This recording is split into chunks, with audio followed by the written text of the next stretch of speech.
Oi pessoal, tudo bem? Meu nome é Thiago Prux, eu sou um dos sócios aqui da Capitalismo, que é uma empresa de análise e recomendações de investimentos, e como é tradicional às sextas-feiras, vamos falar sobre barganhas da Bolsa, ações baratas ou que parece que estão baratas e não estão, ou que parece que estão baratas e estão baratas mesmo, tá? Na semana passada a gente tinha falado sobre 8 ações, pontos positivos, negativos, eu pedi para vocês colocarem na descrição mais ações para a gente fazer um vídeo no mesmo estilo, então pedi algumas informações para o pessoal da análise e vou repassá-la aqui para vocês. Hoje eu estou no último dia aqui, tem mais um dia na verdade de cenário improvisado, semana que vem a gente volta ao normal, né? Lembrando que a maioria das empresas já divulgaram aí seus resultados trimestrais, de uma forma geral aqui o pessoal da análise entende que foram bons resultados, positivos, né, tanto daquelas ações que a gente acompanha e principalmente aquelas ações aí que nós recomendamos. Poucas empresas divulgaram resultados ruins e as que divulgaram resultados ruins, basicamente a gente já esperava. Por outro lado, a gente teve uma série de surpresas positivas, tá? Mais uma vez aí nós vamos utilizar aqui como referência o indicador UPL, né, que é o preço-lucro, que indica o número em anos que a gente vai ter o retorno do investimento. Então aqui no caso da EZTEC, 9,92, né, significa que com o lucro atual da empresa dividido pelo número de ações, vai demorar 9 anos para a gente ter o nosso retorno do investimento. Tá? Acabei ficando aqui na frente da EZTEC, mas é a que a gente vai iniciar aqui, 9,92. A EZTEC é uma construtora bastante tradicional no Brasil, ela atua basicamente ali no mercado de São Paulo, e é uma empresa que tem um PL que hoje é relativamente baixo, se a gente for levar em conta que é uma empresa de construção civil, e opera abaixo do valor patrimonial. Tá? A grande vantagem da EZTEC, que a gente destaca como ponto positivo, é a questão do conservadorismo da empresa. Então ela não vai fazer uma série de lançamentos como MRV, como Cyrela, ela vai tentar o máximo possível manter o seu caixa, né? Então, como a gente está em um momento de juros mais alto, de inflação mais alta, né? Mesmo que a inflação agora tenha dado uma arrefecida, pelo menos no curto prazo, a EZTEC vai ter uma posição mais conservadora, assim como é o caso da Trisul, por exemplo. Então, a gente pode ter um ano de 2022 e também 2023 com eles lançando menos, fazendo menos vendas, porque é uma característica da empresa. Então casa bem, né? A gente, por exemplo, ter uma carteira, uma MRV que é um pouco mais agressiva e uma EZTEC que é uma empresa mais conservadora, tá? E como ponto negativo, nada muito relativo à companhia, mas sim ao ambiente macro, ainda de juros altos, inflação elevada, né? Os custos da construção não devem subir o que subiram nos últimos 18 meses, né? Só o vergalhão chegou a subir ali entre junho de 2020 até novembro do ano passado, 92%. Isso não deve acontecer nos próximos 18 meses, mas esse cenário macro ainda é um pouco negativo, mas com certeza é uma empresa boa e para quem gosta do setor de construção, vale a pena ficar de olho. A outra é a Ultrapar, né, pessoal, que é a dona aí dos postos Ipiranga, recentemente fez 2 vendas consideráveis, a Extra Farma para Pague Menos e a Oxiteno, né? Inclusive a gente tinha expectativa que a Unipar fosse ficar com a Oxiteno, que acabou não acontecendo. A Ultrapar, ela tem um PL na casa de 9 vezes, né, que também pode ser considerado um PL razoável aqui, mas a Ultrapar, desculpa, ela tem alguns problemas, principalmente em relação à questão de margem, né? Uma empresa que pelo menos nos últimos 10, 15 anos não vem conseguindo aumentar suas margens. Normalmente quando eles conseguem ganhar um pouquinho de market share, eles são muito fortes na parte de distribuição de combustíveis, até em função dos postos Ipiranga, eles fazem muita promoção, isso acaba prejudicando a margem. Então, eles não conseguem aumentar a venda e aumentar a margem ao mesmo tempo. A gente considera isso como um destaque negativo, né? Já que nós temos opções mais interessantes no setor de empresas que têm uma diversificação bacana também no seu portfólio, né? Como é o caso da Raízen, né? Que é a joint venture da Shell com a Cosan, e como é o caso da Vibra Energia, né, que era a antiga BR Distribuidora, que foi privatizada e está investindo na parte de energia também, tanto que ela já se considera uma empresa de energia. Então a gente entende que essas duas opções hoje são mais interessantes que a Ultrapar. E como ponto positivo é que aparentemente a empresa não tem muito mais para onde piorar em termos de resultados, tá? A gente acha que as outras duas são mais interessantes, não gostamos da Ultrapar nesse momento, mesmo com múltiplos mais baixos, né? Mas para quem gosta de pegar empresas que têm essa possibilidade de recuperação, a Ultrapar pode ser uma boa opção. Nós temos aqui a CCR também, né? Que basicamente é uma empresa que opera com pedágio, a maior parte da receita dela vem disso. É um setor bom, a gente sabe que tem a questão da possibilidade do risco de ingerência, por exemplo, né? Vai o governo e diz que não pode subir o preço do pedágio. Mas, por outro lado, é um setor bem interessante, porque os contratos são de longo prazo, né? E existe uma previsibilidade muito boa na receita, e isso dá muito dinheiro. Colocar pedágio dá muito dinheiro, né? Então essas empresas são fortes geradoras de caixa, não à toa, né? Itaúsa, junto com o Votorantim, recentemente compraram essa participação na CCR. Tá? A gente destaca como ponto negativo os últimos anos para o setor, que foi bastante complicado, né? Desde a época da Lava Jato, as empresas sofreram com investigações, tanto o caso da Ecorodovias quanto o caso da CCR. Por outro lado, a entrada de Itaúsa e Votorantim pode trazer, sim, uma percepção muito diferente, porque em termos de governança, com certeza que a CCR vai melhorar bastante. Além disso, a gente já pega, por exemplo, a movimentação nas estradas, já acima aí do pré-pandemia, acima de 2019, o que acaba sendo bastante interessante também. Temos aqui a Camil, né, pessoal, que não é uma produtora de arroz nem de feijão, mas vende esses produtos, tem uma diversificação na América do Sul, tem posição em outros países bastante importante, como é o caso do Uruguai, como é o caso do Peru, por exemplo, entrou no mercado de massas, entrou no mercado de café, tem uma logística extraordinária e é uma empresa que vem crescendo tanto de maneira orgânica quanto através de aquisições. Né, a Camil ela tem uma característica interessante que é conseguir repassar preços.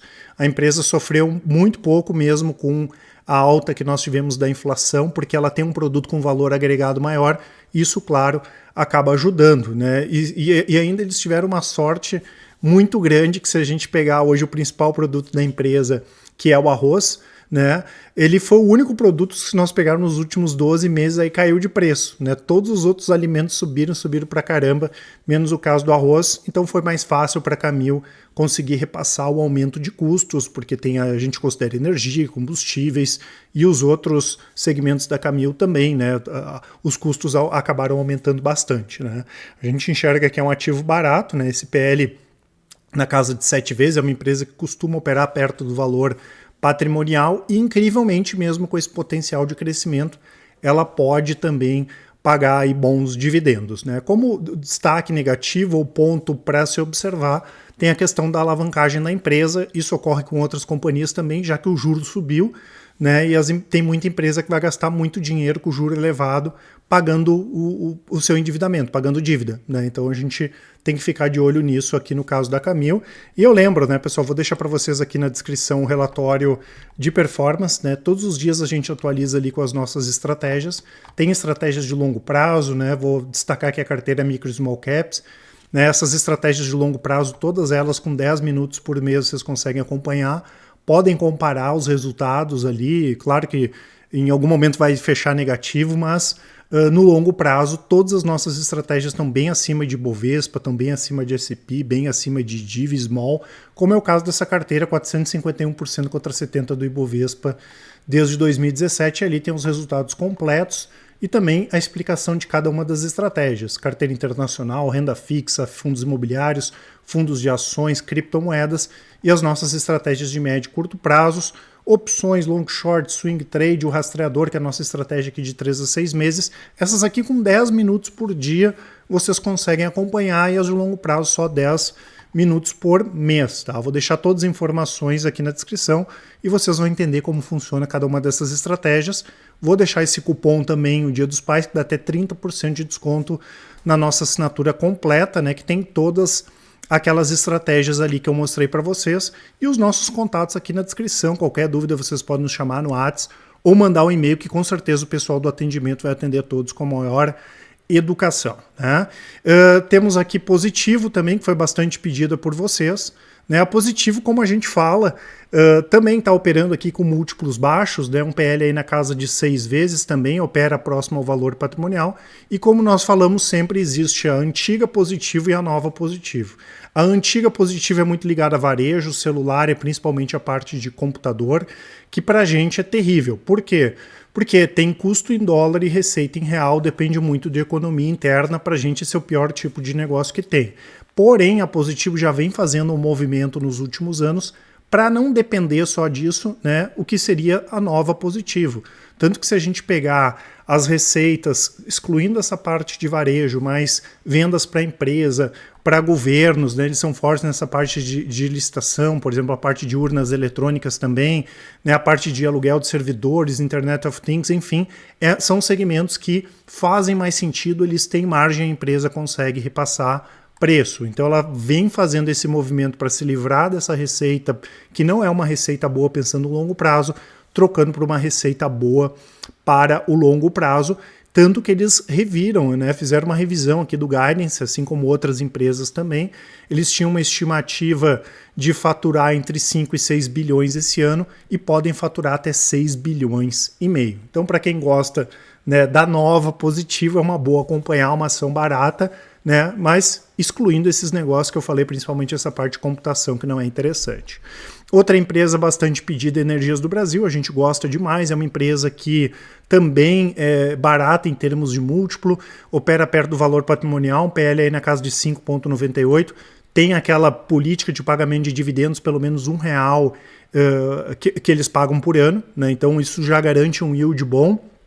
Além disso, é uma empresa que vai crescer na parte de transmissão, na parte de energia solar, sair da parte de energia hídrica e tem o que a gente já comentou aqui algumas vezes, um potencial legal caso nós tenhamos mais privatizações, como é o caso da Celesc, que é a companhia elétrica de Santa Catarina, né? Eles são o segundo maior acionista só atrás do governo de Santa Catarina e a gente entende que essa privatização da Eletrobras pode motivar outras privatizações, pode motivar a venda de ativos e Energias do Brasil pode participar disso. O que a gente tem que ficar de olho, né, pessoal, é sim, caso, né, nós tenhamos algum tipo de ingerência no setor.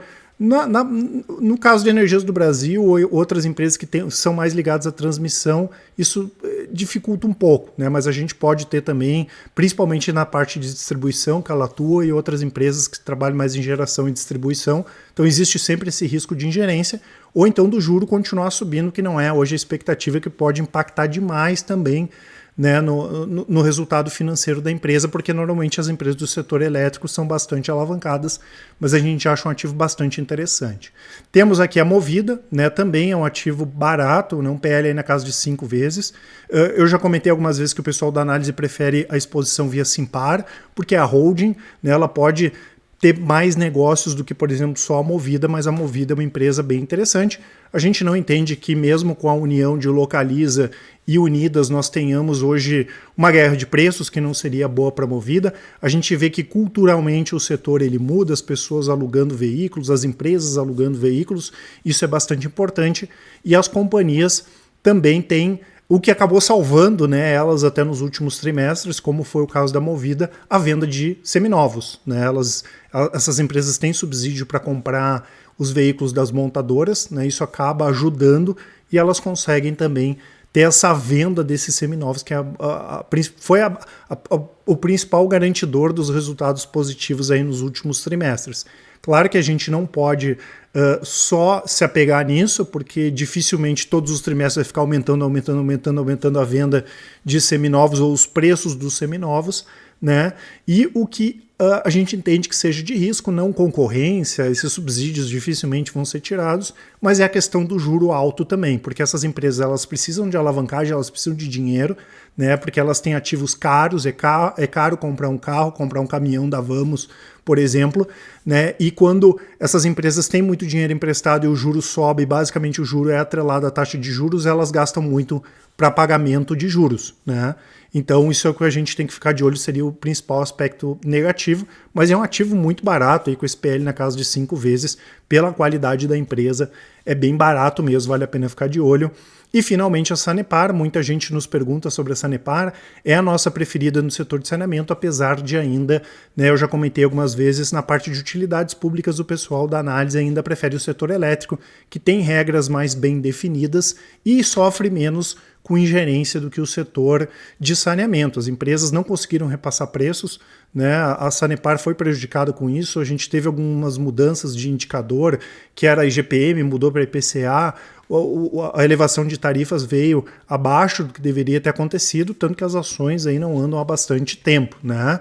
É um ativo barato, é um ativo muito bem gerido e mesmo com todos esses problemas que nós tivemos, né, o Paraná já estava com crise hídrica, o ano passado quase nós tivemos crise hídrica de novo, nós tivemos essa questão de tarifas e nós tivemos também a questão do Covid que impactou diretamente nos resultados da empresa. E apesar disso eles entregam lucro, entregam pagamento de dividendos. Esse é o ponto positivo, né? Também aparentemente não tem muito mais para onde piorar. O ponto negativo é que, vamos dizer assim, a gente prefere o setor elétrico, né, nesse momento, quando a gente fala de utilidades públicas, né, e tem que ficar de olho sempre também, como é uma estatal, quem é o próximo governador do Paraná, mantendo lá o Ratinho Júnior, não deve mudar muito a política da empresa, mas nós já tivemos em outros governos uma interferência muito forte e não houve aumento de preços, tá? Então esse é o principal risco hoje da Sanepar, tá certo, pessoal? Não esqueçam de deixar aqui nos comentários os ativos que vocês queiram que nós comentemos nos próximos vídeos. Aproveitem aqui a nossa promoção também e, como eu falei, todos os nossos contatos aqui na descrição. Qualquer dúvida é só nos mandar um e-mail, nos chamar no WhatsApp. Um grande abraço e ótimos investimentos. Até mais!